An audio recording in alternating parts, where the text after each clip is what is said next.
کہ ان کو پتہ ہے کہ ان کا کام ہے بالکل ہی پلنڈرنگ کرنا، ریسورسز لوٹنا، اور ایران کو اندرونی طور پہ، بیرونی طور پہ، انٹرنیشنل ریلیشن کے طور پہ، اور اسی طرح اگر ہم بات کریں تو رسوخ سے کمزور کرنا ہے۔ لیکن جسے اللہ رکھے اسے کون چکے، اور جسے اللہ بچائے رکھے۔ اور اسی طرح انہوں نے بڑی محنت کی ہے اس قوم نے، اور ایک ایک چیز انڈکٹ کر رہا ہے ریپبلک آف اسلامی جمہوریہ ایران۔ اور انہوں نے حال ہی میں قید 313 فائٹر جیٹ 5th جنریشن، یا تو وہ چائنا کے پاس ہیں یا امریکہ کے پاس ہیں یا بڑی طاقتوں کے پاس ہیں، تو ایران نے اس کا بھی بالکل ایکسپیریمنٹ کیا، اور بغیر پائلٹ کے یہ چلتا ہے، اور پائلٹ بھی اس میں بیٹھ سکتا ہے 5th جنریشن۔ اور ابھی ترکی کام کر رہا ہے 5th جنریشن اپنے کان پہ، اور ان کے فائٹر جیٹ کا نام ہے کان ٹرکی کا۔ تو دوسری خبر بڑی اہم ہے، وہ یہ ہے کہ جتنے بھی عرب ممالک ہیں، خوش آئندہ ہے عرب ممالک میں سے سعودی عربیہ، قطر، بحرین،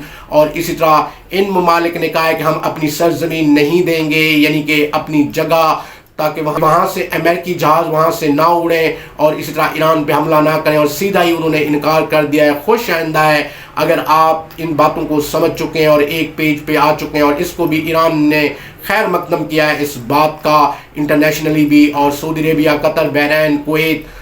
کویت کی طرف سے ابھی کوئی بیان نہیں آیا، لیکن سعودی عربیہ، قطر، بحرین نے، UAE نے بالکل ہی کہہ دیا کہ ہم اپنے اڈے نہیں دیں گے۔ ایران کا جی اب مقابلہ ہے جی کروز میزائل کے ساتھ، وہ ہے ٹامک ہاک کروز میزائل، اور ہزاروں کروز میزائل اس ابراہیم لنکن پہ لگے ہوئے ہیں، اور اسی طرح ان پہ کھڑے ہو سکتے ہیں بالکل ابراہیم لنکن پہ۔ ان باتوں کو اندیشان کو ذرا سمجھتے آئیے گا۔ اور ایران کے پاس ہے، انڈکٹ کرا ہے ایران نے کروز میزائل یا علی، 700 کلومیٹر تک اس کی رینج ہے، اور مقابلہ کرے گا ٹامک ہاک میزائل کا۔ نام جو اتنا بلند ہے، یا علی، سبحان ربی الاعلیٰ و بحمدہ سبحان ربی العظیم۔ اب ان باتوں کو اندیشان کو ذرا سمجھتے آئیے گا۔ تو لیٹس سی جی، گیم آن ہے، اور اسی طرح یا علی ورسز ٹامک ہاک کروز میزائل، اور کروز میزائل ٹامک ہاک بھی بالکل یہی 700 سے 800 کلومیٹر اس کی رینج ہے، اور بہت ہی خطرناک قسم کا میزائل ہے۔ دیکھتے ہیں جی، مقابلہ بہت ہی سخت ہے، اور گیم آن ہے۔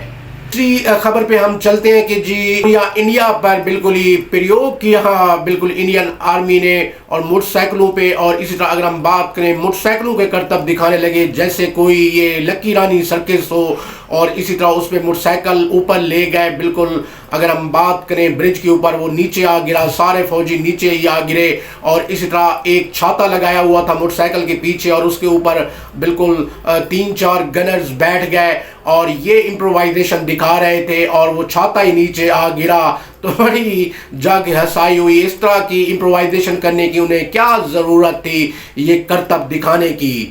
انہیں عقل کے ناخون لینے چاہیے کہ آپ کی آرم فورسز میں وہ کیپیبلٹی ہی نہیں ہے، اور اسی طرح نہ ہی وہ ایمانی قوت ہے، اور نہ ہی آپ میں وہ امپرووائزیشن کرنے کی صلاحیت ہے۔ وہ تھالی نما بالکل ہی وہ چھاتا نیچے آ گرا، جیسے اس کے اوپر بالکل جیسے اس کے اوپر، اس تھال کے اوپر، اس چھاتے کے اوپر لڈو موتی چور کے پڑے ہوں، تو وہ نیچے آ گرے اور موتی چور ٹوٹ گئے، سارے کے سارے گر پڑے۔ اب ان باتوں کو اندیشان کو ذرا سمجھتے ہیں کہ بڑی جگ ہنسائی کرائی بالکل انڈیا نے، اور یہاں پہ بھی فیل، اور نہ ہی ان کے پاس کوئی باقاعدہ آرمی ہے، سامنے زہر ہو گیا ہے، اور لگتا ہے کہ RSS کے بندے ہی سارے مودی نے بھرتی کر لیے ہیں، چائے بیچنے والے، بسکٹ بیچنے والے، اور اس طرح کے لوگ۔ تو اب ان باتوں کو اندیشان کو ذرا سمجھتے آئیے گا، اور اسی طرح سمجھ لگ گئی ہے انڈیا کو کہ اب ہمارے پلے کک بھی نہیں رہا، اور اسی طرح یہ حالت ہے، اور اتنا مرال گر گیا ہے آرم فورسز کا انڈیا کا، اور اس قسم کے لکی رانی کے سرکس کے کرتب دکھانے کی کیا ضرورت تھی انڈیا کو؟ تو اب ان باتوں کے اندیشان کو ذرا سمجھتے آئیے گا۔ تو بہت جگ ہنسائی ہوئی انڈیا کی، تو پورے دنیا میں ان کی جگ ہنسائی ہوئی، اور وہ موٹر سائیکل سوار بھی برج کے اوپر گر پڑے، اور وہ چھاتا جو موٹر سائیکل کے ساتھ لگا ہوا تھا